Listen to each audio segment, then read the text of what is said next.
Hi, it's Realtor Charles Cherney, and in the room today is Zillow. Let's talk about Zillow.com. So it's been the big website for real estate that many consumers turn to for many years now. And so the question is Zillow a valuable resource? Well, it is essentially not unlike most every other real estate website in that it has a MLS feed showing the listings now for sale. And you can find that on just about any real estate website now. So it's not necessarily a place that you're going to find information that's not available in other places, especially when it comes to what's available for sale. Yes, now and then there's a for sale by owner on Zillow, how motivated those sellers are and the prices that they're putting on their properties and what amount of listings there lead to off-market sales is an interesting question. But what most people are drawn to on Zillow is the Zestimate, the estimate of value for a property. And what's fascinating is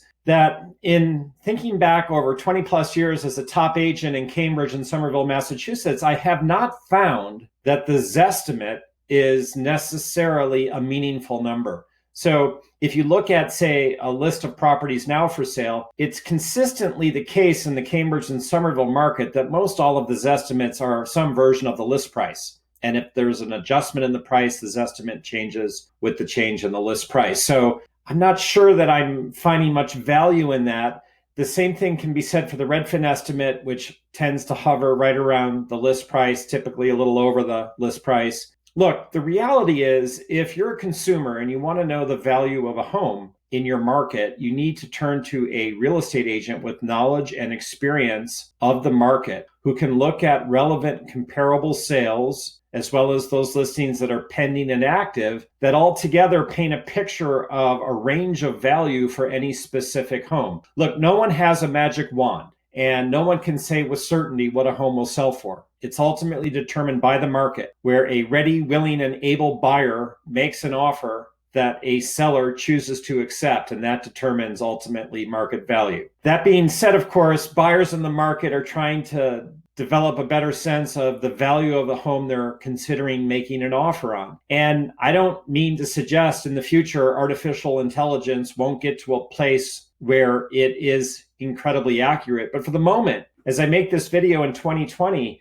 I'm not necessarily finding that I can look to a Zestimate or a Redfin estimate and say, oh, that's the value. I need to sit down as a top agent and review the relevant properties active, pending, and recently sold, and look at things like how big they are, the condition they're in, the location. There's so many factors that play a role in informing one's understanding of value. So your best bet is a top agent with knowledge and experience who's tracking the market, living it daily, who will be able to give you guidance. It's something I do every day, all the time for both buyer clients and seller clients. Look, if I'm sitting down with a buyer ready to make an offer on 123 Main Street, then I'm going to do an analysis of value and share with that buyer client what's currently for sale, now pending, or recently sold that paint a picture of the range of value for the specific property. The same will be true for a seller who is seeking to establish a list price. We're going to look at, in the collaborative pricing process, the relevant properties now for sale, pending, and recently sold. So, and then there's market conditions. What's going on in the market right now? What's the trend? Where are we seeing value going today into tomorrow? So there's a lot to the process. It is very gratifying to hop on the web and jump on Zillow and see a Zestimate, and to see it in black and white can make it seem even more real. But again, don't trust it. Don't make decisions based on it. Don't assume that it tells you something you don't know. What you need to do is reach out to an agent and get an analysis done where there's some reason and explanation given that allows you to target and zero in on the range of value. So you can decide if you're going to bid, okay, it's a bargain, or, oh, it's priced on market, or, wow, it's priced at an extreme premium. Get a human, someone who's an active agent, to assist you in that process. My name is Charles Cherney. I'm a top agent here in Cambridge and Somerville. Reach out at any time for assistance with understanding the market, your home, and the community. Take care.